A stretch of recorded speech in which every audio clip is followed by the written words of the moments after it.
Hey everyone, it's Skipper Mark, and today we are at Lake George in New York. We actually don't have our WaveRunners today, but this video is about using them and also launching your boat at the lake here. Lake George is a little different than a lot of lakes. You have to have your boat inspected before you can launch it. You have to buy a park pass, and they generally want to wash it for you to make sure there's no invasive species. So I'm just gonna go over what's involved with that and show you what our experience has been. Lake George is one of the most beautiful and popular lakes in the country. It's about 30 miles long with beautiful mountain vistas, private island campgrounds, and some of the clearest water around. To preserve this beauty, New York created the Lake George Park Commission, which is an agency that works alongside the governor's office. They create regulations and programs that protect the lake and its surrounding environment. Unlike at most boat ramps where you simply pull up, possibly pay a fee, and maybe chat with a lake host, launching at Lake George involves a few extra steps. They're not difficult, but if you've never done them before, the process can be a bit confusing. The first thing you need to do is get a boat inspection. It's totally free, and there are plenty of spots around the lake where you can get this done.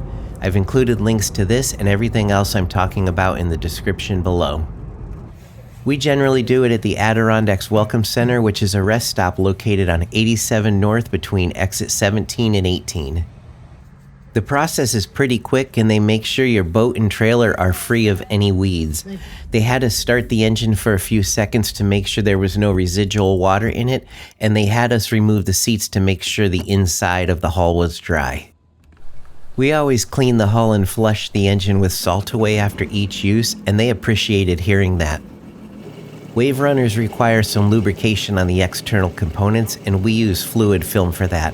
They initially thought it was an oil leak, but once we explained what it was, they were totally fine. After the inspection is done, they attach a plastic seal and wire to the safety strap, and without this, you will not be able to launch your boat.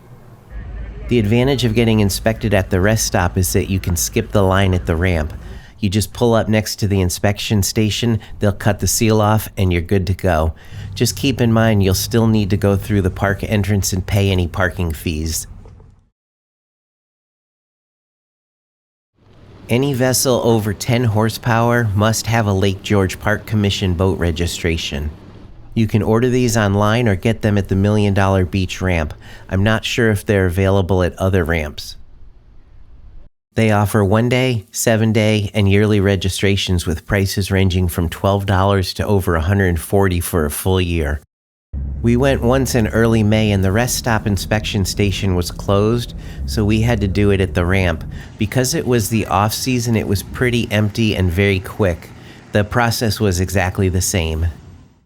When we visited in mid-July and I decided to make this video, I spoke with an employee who shared a few tips to help make your visit smoother. He recommended arriving as early as possible. If you show up around 11 or 12, there's usually a long line, and parking can be tough to find. 5 to 6 p.m. is peak departure time, so expect a crowd at the ramp if you hope to leave at that time. In order to preserve the lake, there are a lot of regulations, and they're different for boats and personal watercraft.